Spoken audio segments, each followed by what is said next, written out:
திருச்சிற்றம்பலம். திருநாவுக்கரசர் தேவாரம் 4ஆம் திருமுறை. பண் திரு நேரிசை. தலம் திரு கழிப்பாலை. பதிகம் 30. பாடல் 1.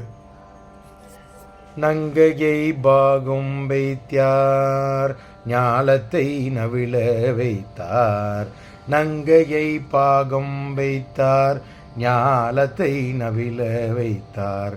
அங்கையுள் அனலும் வைத்தார் ஆணையின் உரிவை வைத்தார்.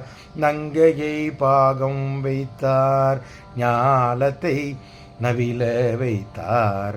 அங்கையில் அனலும் வைத்தார் ஆணையின் உரிவை வைத்தார்.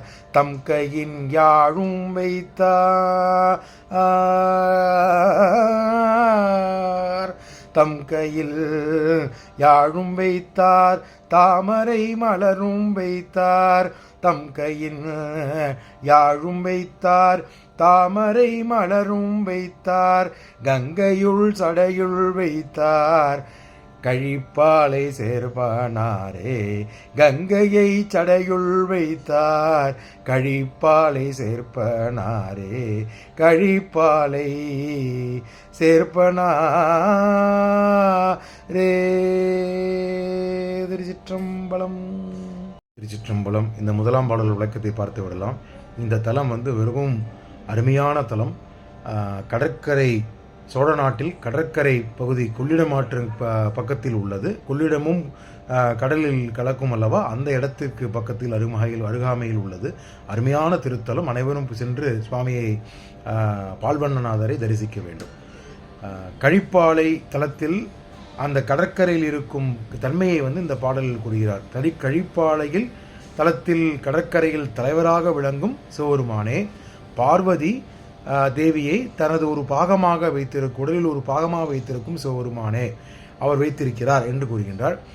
நாம் அனைவரும் சிவஞானத்தை உணர்ந்து கொள்ளுமாறு முனிவர்கள் மூலம் உபதேசம் செய்தவர். தனது அழகிய கையினில் தீப்பிழம்பை வைத்து உள்ளவர். தீப்பிழம்பை வைத்து நடனமாடி நமக்கு அருட்காட்சி அளித்து கொண்டிருப்பவர் என்று சொல்கின்றார். தன்னை கொல்ல வந்த மத்த யானையை கொன்று அதன் தோலினை தனது உடலில் போர்த்தி கொண்டவர் என்று சொல்கின்றார். யாழினை, தனது கையில் யாழினை வைத்திருப்பவர் என்று சொல்கின்றார். தனது முடியில் தாமரை மலரை வைத்தவர் என்று சொல்கின்றார். அத்துணை